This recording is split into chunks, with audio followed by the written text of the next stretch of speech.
안녕하세요. 고신대 보건병원 신장내과 신호식입니다.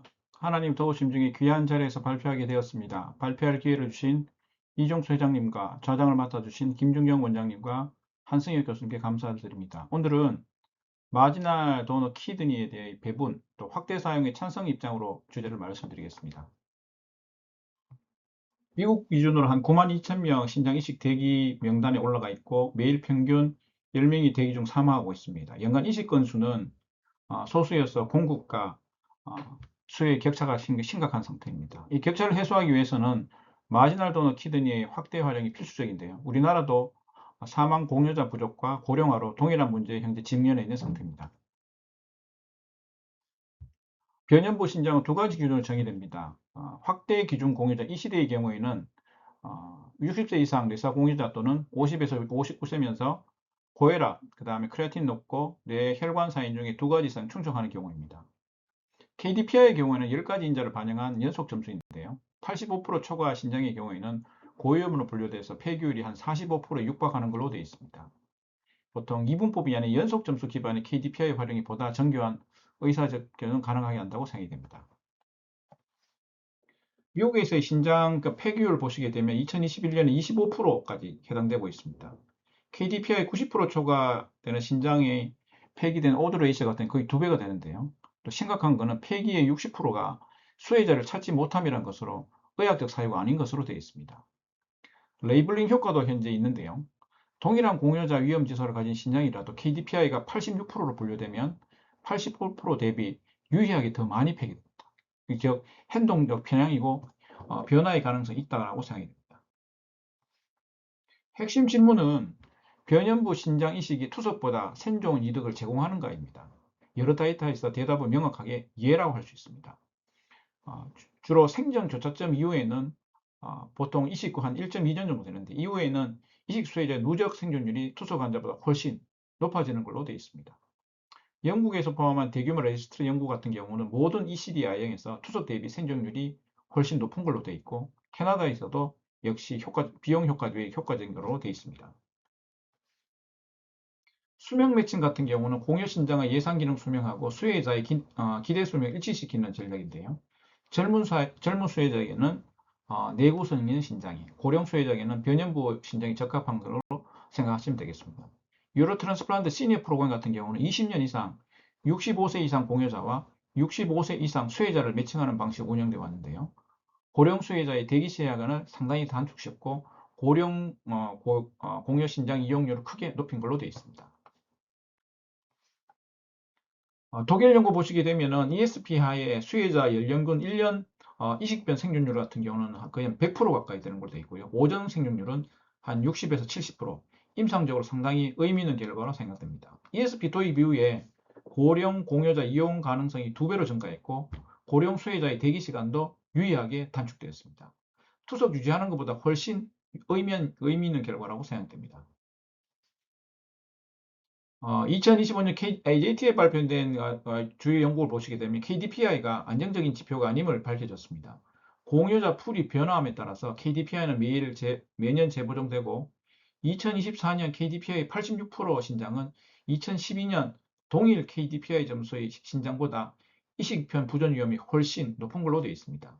이는 공여자 연령의 7년 차에 해당하는데요. 역설적으로 임의적으로 KDPI 기준으로 콩팥을 거절하는 이런 여러 가지 현상들이 생물학적 근거 없이 갈수록 더 많은 신장을 폐기하는 결과를 낳고 있는 걸로 되어 있습니다.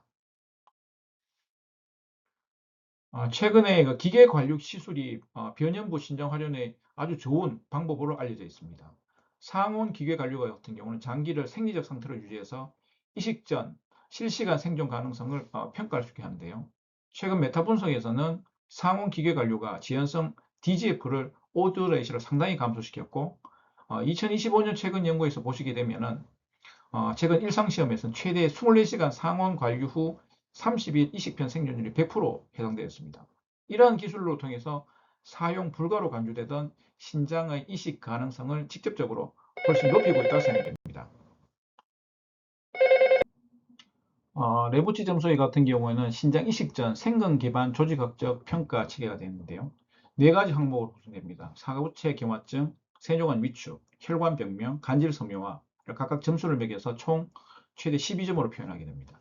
보통 4점 이하는 단일 신장 이식이면 안전하고 5에서 7점이면 뭐 이중 듀얼 트랜스플란테이션을 고려하고 8점 이상은 이식이 부족하여 폐기하는 것으로 알려져 있습니다. 특히 KDPI가 85% 초과하는 신장에서 KDPI 신장만으로 배분 결정을 내린 것은 한계를 보완할 수 있는 핵심적인 도구가 되겠습니다.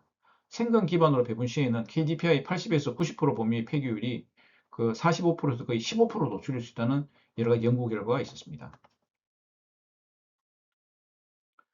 이식적 생검 같은 경우 아주 합리적으로 근거 기반의 의사결정을 가능하게 합니다. 생검으로 해서 배분할 경우에 KDPI 85%에서 90% 폐기율이 15% 상당히 낮아졌고 생검이 없을 경우는 45% 상당히 높았습니다. 특별히 아까 루치 점수 같은 경우 4점 이하는 단일 이식이 안정하고 그 다음에 점수가 높으면 이중 듀얼 키드니 트랜스플란테이션을 고려하고 되어 있습니다. 그 듀얼 키드니 트랜스플란테이션 같은 경우는 KDPI 90% 초과해서 단일 ECD 이식 대비 이식편 부전 위험을 26%, 환자 사망률을 21% 낮출 수 있는 것으로 알려져 있습니다.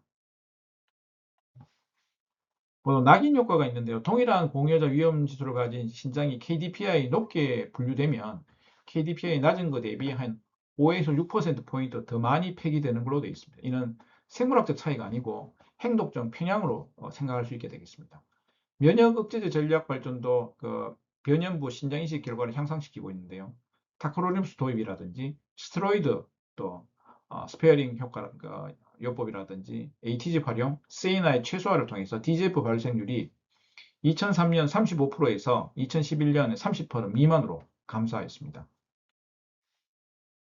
캐나다 연구에 보시게 되면 60세 이상의 KDPI 86% 신장 이용 확대 같은 경우에 단일 같은 비용 효과점을 증명했고요. 환자당 장기 투석 비용보다 훨씬 유리했습니다. 최적 수혜자는 수명 매치기 적합한 60세 이상의 고령 환자, EPT에서 점수가 높은 환자, 장기 투석 환자, 낮은 면역학적 위험을 가진 환자였습니다. 고위험 공여 신장을 환자들이 받지 않을 경우에는 생존율이 영향을 받는 걸로 되어 있습니다. 보통 사망하는 환자들, 대기적인 사망 환자들이 한 16번의 제공 기회가 있지만은 그 절의 90% 이상이 결국은 공여자 콩팥의 퀄리티였습니다. 하지만 65세, 69세 환자에서 29 생존율 교차점이 불과 한 40개월, 41개월 정도이기 때문에 고령 환자에게는 번연부, 마지날 키드니 도너라도 빨리 받는 것이 생존에 유리하다 하겠습니다. 그 다음에 ECD와 SCD, 그 다음에 투석을 비교해 보시게 되겠습니다. 당연히 이식이 훨씬 좋은 걸로 되어 있죠. ECD 이식의 5년 환자 생존율이 한 65에서 75% 출석보다 높은 걸로 되어 있고 DGF 발생률이 높은 건 사실이지만 하지만 충분히 관리가 되고 장기적으로 볼 때 이식편 기능 불량을 크게 예측하는 것과 관련이 없는 걸로 되어 있습니다. 따라서 마지날 도너 키드니 이식 같은 경우는 투석에서 벗어나고 삶의 질을 향상시키고 대기 중 사망 위험을 제거하는 세 가지 핵심 중요한 이득을 제공할 것으로 생각이 됩니다.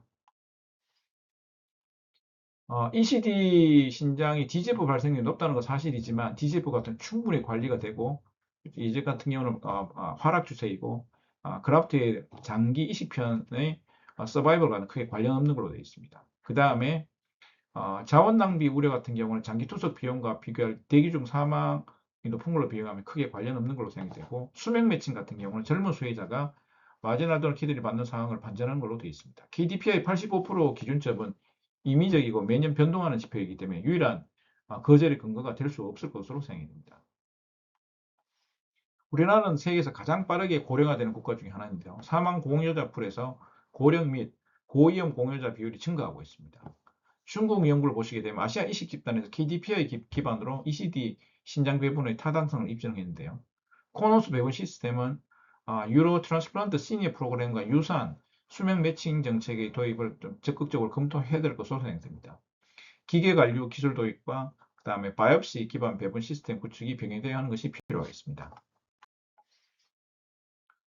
아래 6가지 단계가 활용할 수 있는 로드맵이라 생각됩니다. 아까 말씀드린 조직 레무치 점수 기반으로 이식 전 생검을 표준화하고 KDPI 85% 초과의 전수에 노말 정상 체온의 기계 관류를 적용하고 코누스의 수명 매칭 정책을 공식화하고 이분법적인 하이 KDPI 레이블의 연속 위험 정보를 전환하는 것이 필요하고 그다음 변연부 신장 수용의 불이익을 주지 않는 센터 평가 지표 계획이 필요하고 충분한 사전 설명을 통한 환자의 의사결정을 잘 도와주는 것이 필요하겠습니다. 최근 문헌을 보시게 되면 마지날 도너 키드니 확대 사용을 일관되게 계속 지지하는 논문들이 많은 것 같습니다. KDPI 보정 이탈 논문 같은 경우는 현행 기준점이 생물학적 근거 없이 가수 응급 기준을 보여주고 있고, 그 다음에 네이처 커뮤니케이션에서 발표된 임상시험 같은 24시간을 연장한 상온의 미케니컬 퍼퓨전 같은 경우는 안정성과 타당성을 입증하고 있고, 중국 연구에서 아시아 집단에서 적용 가능성을 뒷받침하고 있고, 우리나라 임상에 충분히 직접적으로 적용할 수 있을 것으로 생각이 됩니다. 오늘 내용을 요약하게 되면 마지날 도너 키드니 이식 같은 경우는 일정 시점 이후에 보통 1.2년 이후에는 투석보다 생존율이 훨씬 높은 걸로 되어 있고, 수명 매칭, 고령 매칭 같은 경우 ESP를 통해 임상적으로 효과가 입증된 전략이 되겠습니다.